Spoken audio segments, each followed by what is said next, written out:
Welcome to the Great Detectives of Old Time Radio. From Boise, Idaho, this is your host, Adam Graham. If you have a comment, email it to me, box13@greatdetectives.net. Follow us on Twitter at Radio Detectives and become one of our friends on Facebook, facebook.com/Radio Detectives. When making your travel plans, remember JohnnyDollarAir.com. JohnnyDollarAir.com is a Priceline affiliate, so you get .com, such as being able to name your own price on hotels, rental cars, and more, or choose from great published fares. When you go to JohnnyDollarAir.com, part of your purchase price goes to support the Great Detectives of Old Time Radio at no additional cost to you. So remember, when making your travel plans, check JohnnyDollarAir.com first. All right, well, now from July the 2nd of 1961, here's today's episode of yours truly, Johnny Dollar, The Well of Trouble Matter. Johnny Dollar. Hi, Johnny. This is Lou Little over here at State Unity Life. Lou, there must be some mistake. Goodbye. What? Oh, wait a minute, will you? Well? Don't hang up on me. What do you mean, some mistake? 2 solid years I had to wait for an assignment from you. Well, I know. Now suddenly 2 calls within 2 weeks? I don't know if I can stand the shock. Come clean. What's the problem? Problem? My only problem, Johnny, is getting rid of exactly $1,000. Well, how nice. And I suppose you just want to hand it over to me. What else? You're kidding. Am I? You got to be. Why did you come over here and see? Sure, why not? Just be ready to pay my cab fare. Sure, why not? Okay. Okay.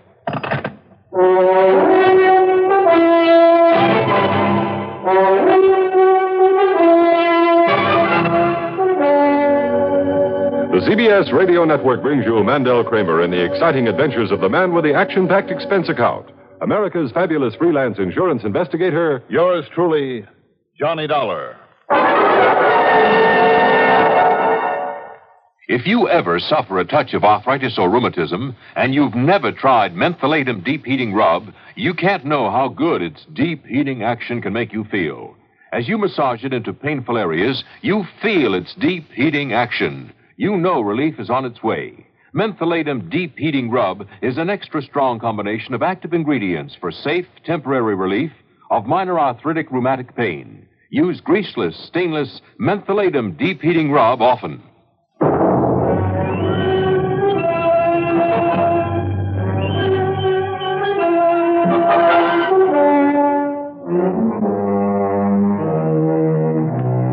Expense account submitted by Special Investigator Johnny Dollar to State Unity Life Insurance Company, Home Office, Hartford, Connecticut. Following is an account of expenses incurred during my investigation of the Well of Trouble matter.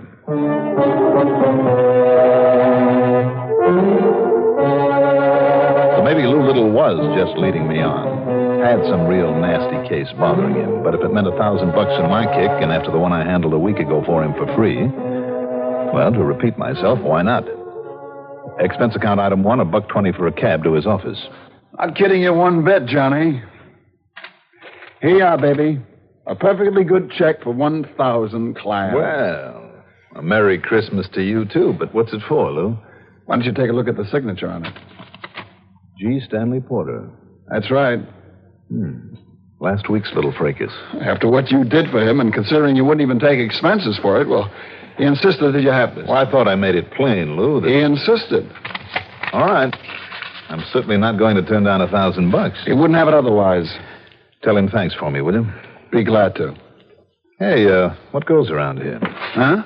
You planning a trip to the gambling halls of Las Vegas or just leaving the country in a hurry? What do you mean? Big stack of dough on your desk. Oh, that. Yeah, what goes, Lou? You must have around 5,000 here, all in small bills. Well, pick up the change line, man. You'll find that's exactly $2,388.24. I was just about to mail out a receipt for it. Receipt? Yeah. Just received it in the mail from an old crackpot by the name of Jeremy R. Withers. What's it for? His insurance premium. What else? In cash? In cash, like always. He simply stuffs it into a plain brown envelope and mails it in. Without even insuring it? It must be a crackpot. Johnny, I've written him half a dozen times, pointing out the risk in sending this much cash in the regular mail. I've even offered to send somebody out to his place to collect it from him. But he'll have none of it. Crazy. Stubborn as that wild old Western character, Durango Laramie Dalhart, huh? Durango what? That's right. You know, believe it or not, he lived in a town called Bumspung, Oklahoma. Oh, now you're kidding. No, I'm not really, Lou. Old Indian name. Bumspung means bad spring. Yes, Bumspung. Bad water. But at least Durango had sense enough to bring in the cash in person. Nearly $4,000 at a crack once a year. I thought maybe you might have heard my report on the case a couple of years ago. I must have missed it. But at least old Jeremy Withers has company in his eccentricity. Look, if you could meet some of the wacky policyholders I've had to deal with, you'd think nothing at all of Withers. Maybe not. What are you chuckling about? Old Durango. Boy, he gave us quite a scare that one time. How do you mean? Well, he brought in a stack like this one day, and brother, you should have seen them. One look, and you'd have sworn they were counterfeit. But they weren't? Now, you know what they'd done?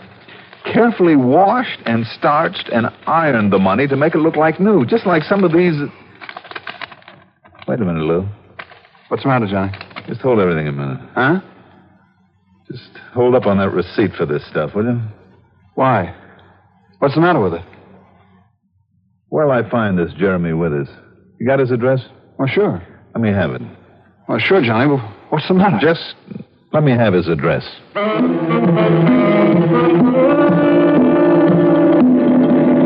Expense account item 2, a dime for a phone call to police headquarters where I got some very interesting information. And, incidentally, gave none in return. Item 3, another $1.20 for a cab back to my apartment. Item 4, $3.97 to fill up the gas tank in my car. It was getting dark now, but I headed west on 44, then north on 202. A few miles short of Granby, I found the dirt road I was looking for, leading off to the left. Then, finally, the crossroads known as Millbury Corners, consisting of one general store, a grocery, and a filling station, where I stopped only long enough to get some local directions. The Jeremy Withers place turned out to be a tiny, square, unpainted clapboard building that sat forlornly in the middle of a small, seedy-looking, weed-grown lot. But there was a flickering light inside. I could see it even through the tightly drawn shades. No doubt an oil lamp. And when I knocked on the door... Who is it? Who is it? My name is Dollar. Johnny Dollar. Dollar? That's right, from the insurance company. Open up, Mr. Withers. Just to leave me open up the peephole I put on this here door so as I can take a look at you first. Go ahead. Dollar, eh? Here, take a look at these, my credentials, if you can see them in the moonlight. Dollar, eh? Come on, Withers, open up, Just leave me get these here now chains undid. This bolt now. Come on, Withers, you're stalling. All right now. Just you stay outside there and tell me what the trouble is, young fella. It's about that insurance premium of yours. What's the matter with you, boy? I sent it all in yesterday. I'll say you did. In hard cash, too. Just like always. Good hard cash. Good, huh? Say, what are you talking about? I'm talking about some of the 20s that were mixed in with that stack of bills. Some of the nice new ones. Like this one, for instance. What's the matter with it? Are you kidding? Plenty. Just a minute, young fella. Just tell me one thing, Mr. Withers. Where did you get this money?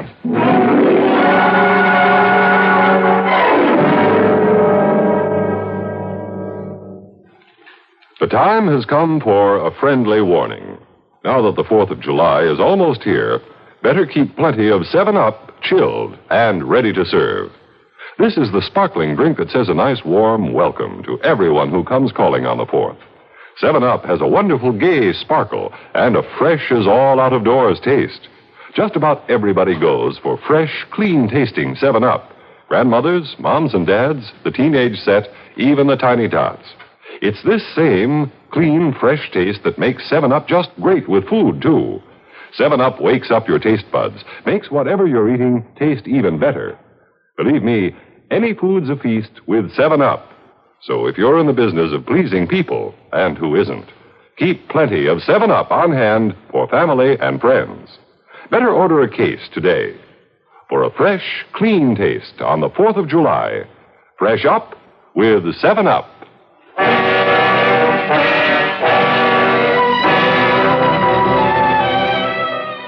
Now, you look here, boy. What's the matter with that money I sent in? I said, where did you get it, Mr. Withers?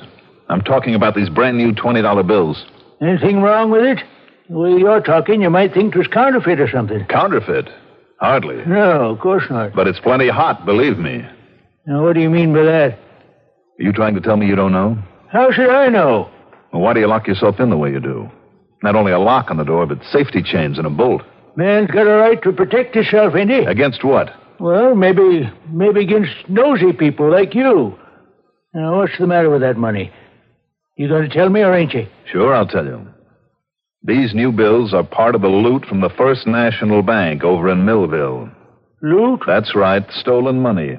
Over $20,000, mostly in new 20s. No. I worked on the case. I had to memorize a list of serial numbers, or rather number groups, as long as your arm. You must have a good memory, boy. Luckily, the numbers were consecutive, all starting with 66644, so it wasn't too much of a strain. Well, you mean you didn't solve the case? I didn't get to first base. But you didn't answer my question. Where did you get these? Just part of the money I had. Mr. Withers, where do you get your income? Well? From a pension, that's what. Pension? Anything wrong with that? Big enough to afford an annual insurance premium of over $2,300? So for 2-3 years, I've been able to pay it okay. Doesn't make any sense, Withers, and you know it. Look, son, I worked hard all my life. Made a right steady income. And I saved up a little bit to put aside. Mr. Withers. I never did like to waste what I had on fancy living and such like. So after my wife died and our kid went off and got herself married, well, I just kept on putting it aside. Mm-hmm. And these here last couple of years, too, I've been buying up some insurance so my daughter, she can benefit when I die. Now, anything wrong with that? What sort of work did you do? Flagman for the railroad company, that's what. Flagman on a railroad crossing. A flagman? And you say that paid enough to save enough to buy the kind of policy you hold? I told you. Sure. Some of that money you sent the company was all right. Maybe it did come out of your pension money or whatever you managed to save, but the rest, these brand new $20 bills... Now, you better tell me about it, Mr. Withers, or, would you rather tell it to a judge?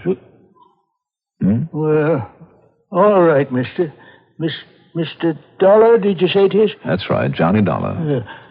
Well, maybe I had better tell you where some of the money come from. I think you better. Well, you see, I had a son, too.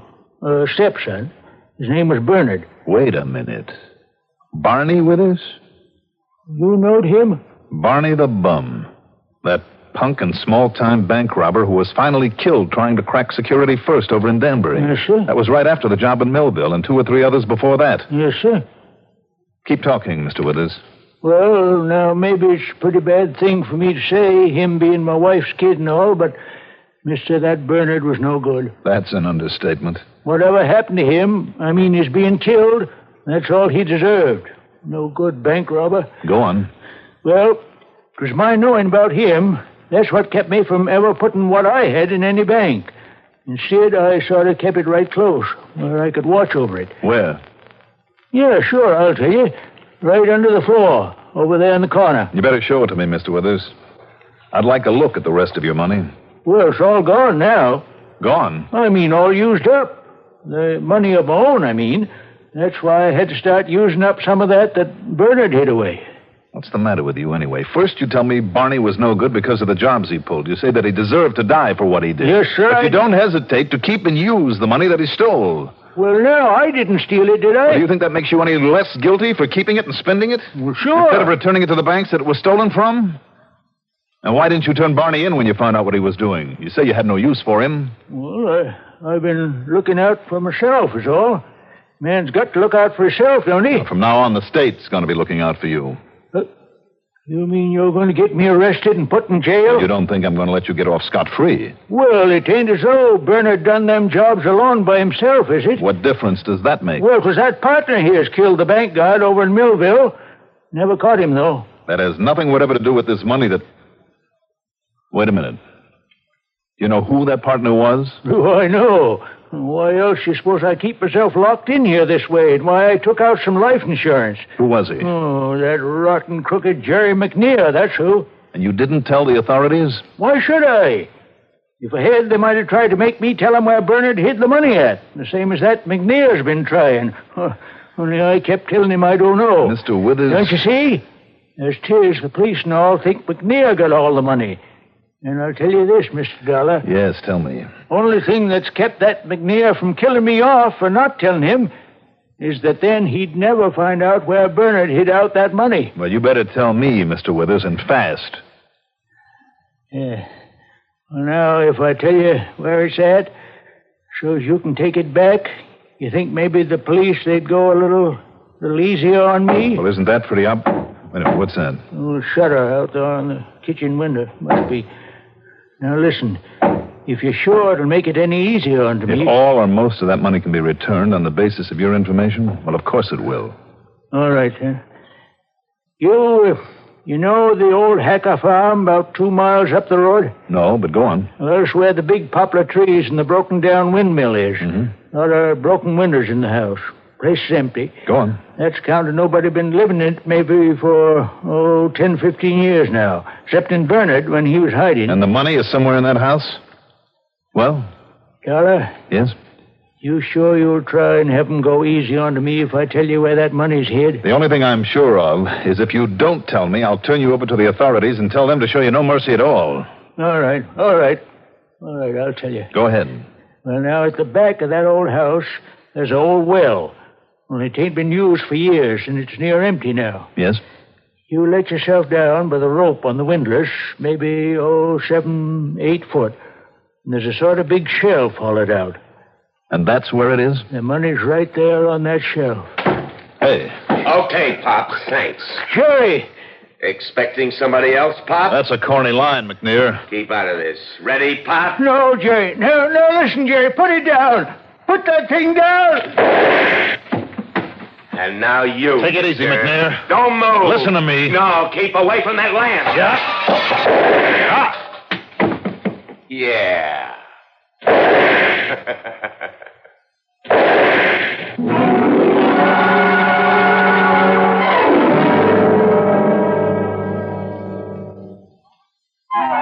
Hot, tired, thirsty. Easy as 1, 2, 3. You've made iced tea, and oh, what a beautiful flavor. Oh, what a beautiful flavor in new instant Tenderleaf tea. Just take a spoonful of instant Tenderleaf. 1, Add cold tap water. 2, Load it with ice. 3. You've made iced tea. New instant Tenderleaf is 100% pure tea. Richer, brighter, livelier tea. It's made right from the juices of ripe young tea leaves. Instant Tenderleaf brand. Make a pitcher full. Easy as 1, 2, 3. You've made iced tea, and oh, what a beautiful flavor in new instant Tenderleaf tea.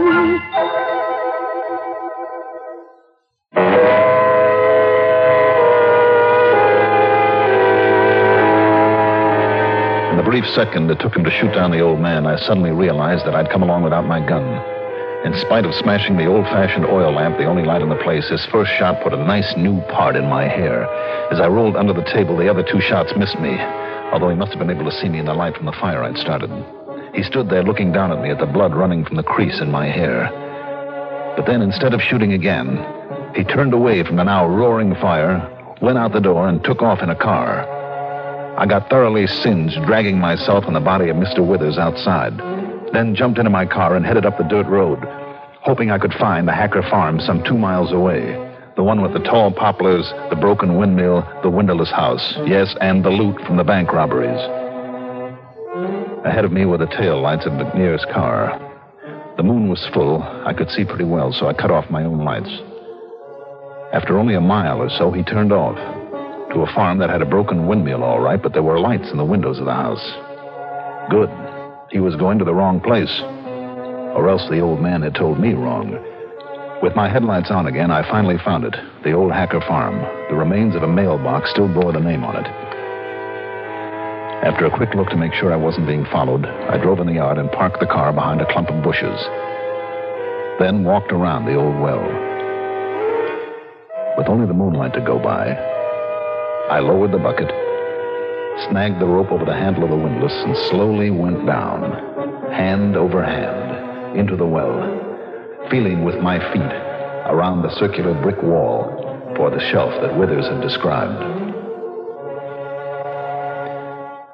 It was a big square hole in the side of that wall, big enough for me to crouch in and to find, with the help of a match, the two battered, moldy old suitcases loaded with money, mostly 10s and 20s, literally hundreds of them. No wonder McNear had been willing to kill once he'd found out where it was hidden. But as I knelt there, wondering about the best way to load the stuff in the bucket that was now swinging down near the water at the bottom of the well... Pretty stupid, Dollar. What? Got yourself into a trap, didn't you? Did I, McNear? You think I didn't know it was you coming down the road after me before you turned off your lights? So you knew. That's why I turned off at that other place, to make you think I was stopping there, so you fell for it, huh? Fell for that old gag. Pretty smart, aren't you, McNear? That's right. That's why I stay alive. But you're not smart, Dollar. And that's why you're going to end up in the bottom of this well feeling real dead. Kind of, I'm the guy that's got the gun. So as soon as I get a match going... What makes you think I haven't got a gun? And didn't try to use it while I was knocking over the old man?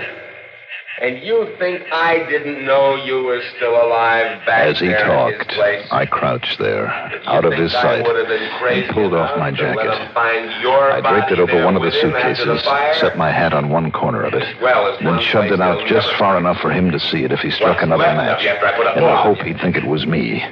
Then I waited. Yeah, I got plenty of light now. And you think I can't see your head and shoulders sticking out of that hole? You make a real nice target, Dollar, even with only a match to see you. All right, then, I'll climb on back up the rope. Oh, no, you won't. What are you talking about? I'm going to shoot you right there in the well. Now, wait a minute, listen to me. It's no use, I Dollar. found the money. I'll make a deal with you. I'll split 50-50. You make a deal? Ha. You're trying to stall, that's all. McNear. Shut up. I got to be sure of my aim before this match goes out. Listen to me, will you? So long, Dollar.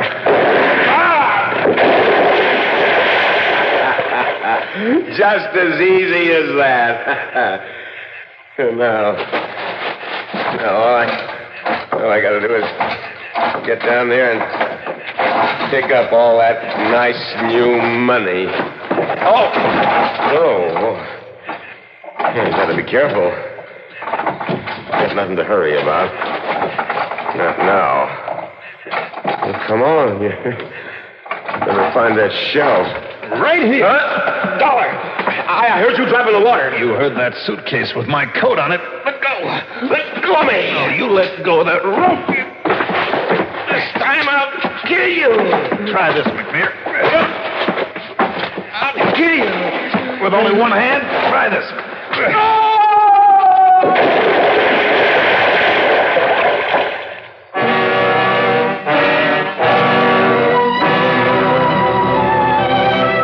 All he could do when he'd recovered from the shock of his fall was stand there in the water at the bottom of the well, knee-deep in the money from the suitcase I'd thrown down there, cursing me as I climbed out and pulled the bucket out of his reach.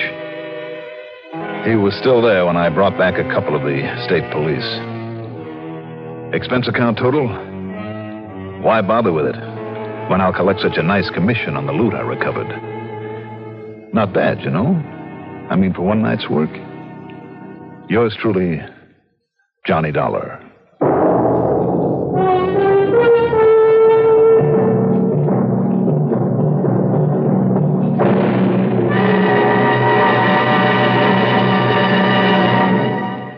Now, here is our star to tell you about next week's story. Next week, one of the most valuable violins in the world that inspires a man to murder. Join us, won't you? Yours truly, Johnny Dollar.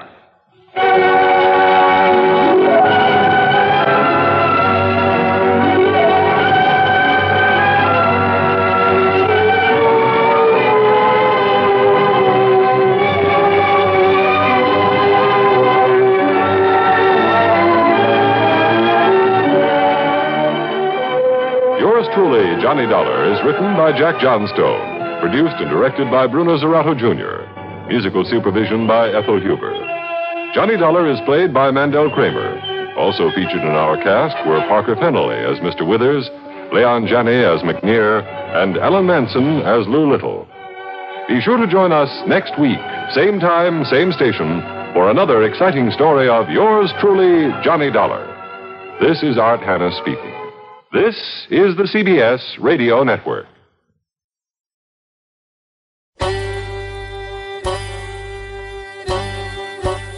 Hi, this is Andrew from OTRWesterns.com. I wanted to invite you to come take a look at our site where we put out podcasts of old-time radio westerns. Check us out at OTRWesterns.com. You're listening to The Great Detectives of Old Time Radio with Adam Graham. Now let's get back into the show.